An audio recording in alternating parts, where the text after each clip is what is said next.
রহিম আল্লামা দিলওয়ার হোসেন সাইদি পরিবারের কবরস্থান এই পেজটা দেখাবো। আসেন, আমার অনেক দিনের ইচ্ছা ছিল যে আল্লামা দিলওয়ার হোসেন সাইদির কবরস্থানের সামনে আসবো, একটু জিয়ারত করবো, একটু দেখাবো। এখন জুমার নামাজ, ভিতরে অনেক মুসল্লি, যারা জুমার নামাজের পরে আসলে এখানে সিরিয়াল পাওয়া যাবে না বা ভিড় হবে অনেক, তার জন্য আগের থেকে আমি এই এইটা সব পুনরায় দেখাইলাম। আমি ঘুরে ঘুরে এইখানে তার হলো ছেলের কবর, এই পাশে তার সহধর্মিনী কবর, এই পাশে হলো এই পাশে এই পাশে হলো তার মেয়ের কবর। সেই কবরগুলো সবগুলো দেখাচ্ছি। আমার ইচ্ছা ছিল তাকে 2004 সালে সম্ভবত আমাদের খুলনা সার্কিট হাউস ময়দানে ওয়াজ করতে আইছিল, তারপরে আর সামনাসামনি দেখা হয়নি। আজকে তার কবরে শুয়ে আছে, সে দেখা যাচ্ছে, তাই দেখতে আইছি।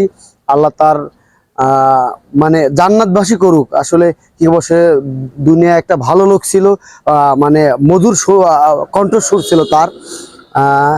আমরা অনেক লোক আইছি, আমাদের সাইদ ভাই আইছে, সোহেল আইছে, নয়ন আইছে, আরো আমরা অনেক লোক সাথে আইছি। সবাই ইচ্ছা ছিল বলে আমরা এখানে আইছি। সবাই ভালো থাকবেন। আসসালামু আলাইকুম সবাই।